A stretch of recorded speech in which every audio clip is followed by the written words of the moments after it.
और गौण को गौण करने दो, मत जला दिया, कोई बात नहीं। अच्छा चलो एक बात बताओ, थोड़ा सा विवेक का प्रयोग करते हैं, ठीक है।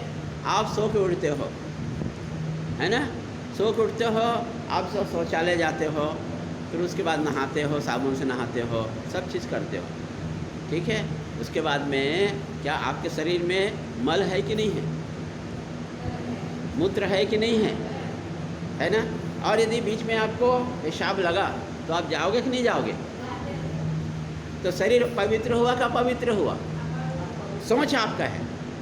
और दूसरा सोच ये है, भाई पेशाब करने जाओ, हाथ पैर को धो लो, पवित्र हो गए। सोच सिर्फ सोच का फर्क है। किसका फर्क है? सोच का ही फर्क है, और कुछ नहीं है। सोच को दुरुस्त कर लो, सोच को दुरुस्त कर लो, बस हो गया, और कुछ नहीं करना है, ठीक है। सोच को अब देखो, दोपहर में सोए होंगे, दोपहर में सोए होंगे, ठीक है। नहा के आए क्या? क्यों भाई? अभी दोपहर में सोए हो, बस यहाँ से निकला, यहाँ से निकला, यहाँ से निकला, भाई निकला, निकलता है, इसमें कौन सा हंसने वाली बात है? इधर से निकला, इधर से निकला, ठीक है। तो अपवित्र हुआ कि शरीर नहीं हुआ? अब आप यहाँ आए हो कि नहीं आए हो? अभी दिया जलाओगे कि नहीं जलाओगे? तो सोच को बदलना है, कुछ करना नहीं है, सिर्फ जितना है सोच को बदलना है। आप ये सोचो कि ये मेरा मित्र है, ठीक है, तो सोच सही हो जाएगा। सोच को बोलो कि ये मेरा कहना नहीं मानता है, तो दुश्मन हो जाएगा। दुनिया कैसे चल रहा है? सोच से ही दुनिया चलता है। कैसे चलता है? सोच से ही दुनिया चलता है। अनुकूल व्यवहार करने वाले का हम अपना मित्र मानते हैं, और प्रतिकूल व्यवहार करने को हम क्या मानते हैं? दुश्मन मानते हैं। एक कोख से पैदा हुआ, दो बहन हैं, ठीक है, दुश्मनी होता है कि नहीं होता? क्यों होता है? स्वार्थ के कारण। क्यों होता है? स्वार्थ के कारण दुश्मनी हो जाता है। एक दूसरे का चेहरा देखना पसंद नहीं करते, क्योंकि एक दूसरे का बात नहीं मानते हैं, एक दूसरे का स्वार्थ पूर्ति नहीं होता है कि नहीं? तो एक ही पेट से पैदा हुए फिर भी दुश्मन हो जाते हैं, भाई भाई दुश्मन हो जाते हैं। क्यों? अरे मेरे को वो संपत्ति दिया नहीं, मेरे को, मैं संपत्ति लेकर रहूँगा, तलवार लेके भिड़ जाते हैं। तो मुख्य बात यह है सोच को ठीक करना, ठीक है मैया जी, है ना। तो मुख्य बात ऐसा है, मत जलाओ दिया, कम से कम भगवान का नाम स्मरण करो, कोई बात नहीं। और हाथ पर धो लियो हो तो दिया भी जला लो, क्या फ़र्क पड़ता है? सिर्फ सोच को बदलना है और कुछ नहीं करना है, ठीक है भाई। जो है वो उससे ज़्यादा जो दिया है, प्रकाश है, वो हमारे अंदर में है। बोलते हैं ना, भगवान है, हृदय में भगवान है, प्रकाशमान है, ठीक है, उससे ज़्यादा प्रकाशमान है वो, और वो दिया तो बुझ जाएगा। ये आत्मा जो है वो कभी मरने वाला नहीं है।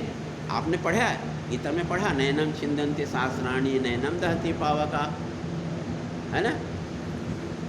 गुरुजी बात बहुत अच्छा बोलते हैं, लगा ले प्रेम ईश्वर से, अगर तू मोक्ष चाहता है, नहीं वो आकाश के ऊपर, नहीं वो पाताल के अंदर, सदा वो पास है तेरे, कहाँ उड़न जाता है, तुम्हारे पास में है।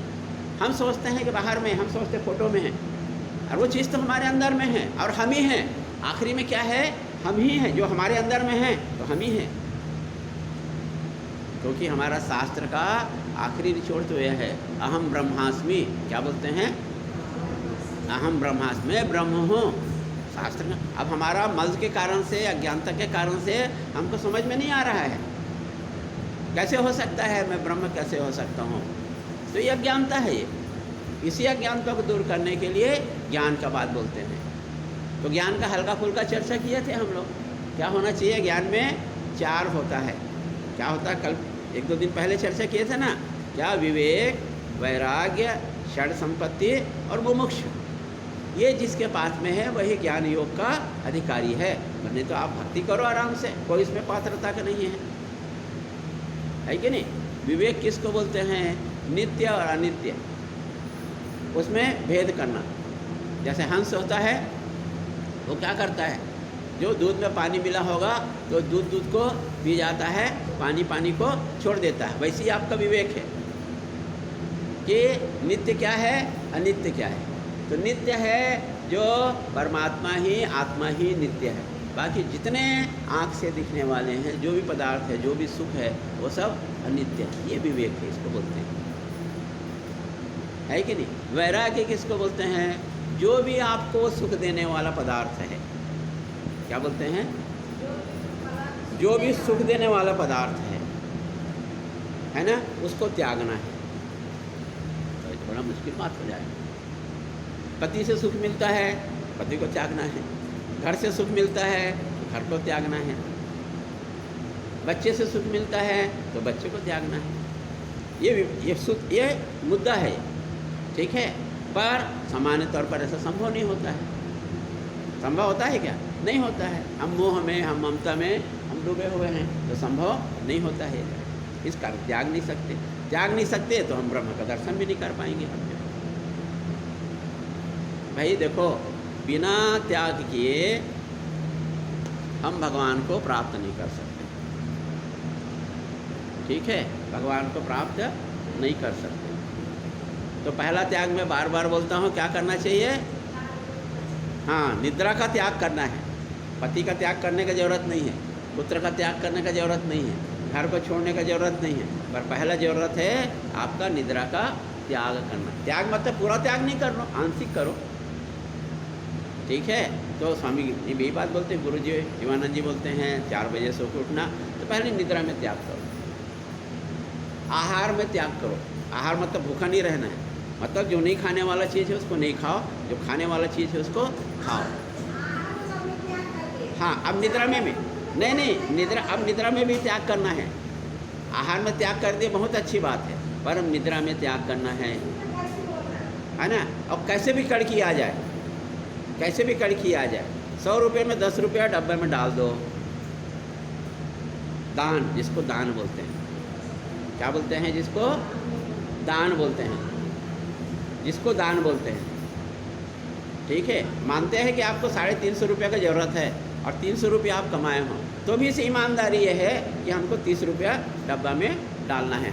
ये है दान, ये है अपने सिद्धांत में अटल रहना, ठीक है। और स्वाध्याय करना, ग्रंथों का अध्ययन करना। तो पारायण करने से अच्छा है कि आप एक श्लोक को पढ़ो और उसका अर्थ को ज़्यादा गहराई से समझो उसको, तब वो समझ में आएगा, ठीक है। तो पारायण से ज़्यादा ज़रूरी है किसी का अर्थ को ज़्यादा अच्छे से समझो। आप मैं क्या करता हूँ, वही काम करता हूँ, पढ़ता हूँ, जो समझ में आता है आप लोग को बता देता हूँ। नहीं, हाँ, नहीं पढ़ते ना। गीता है,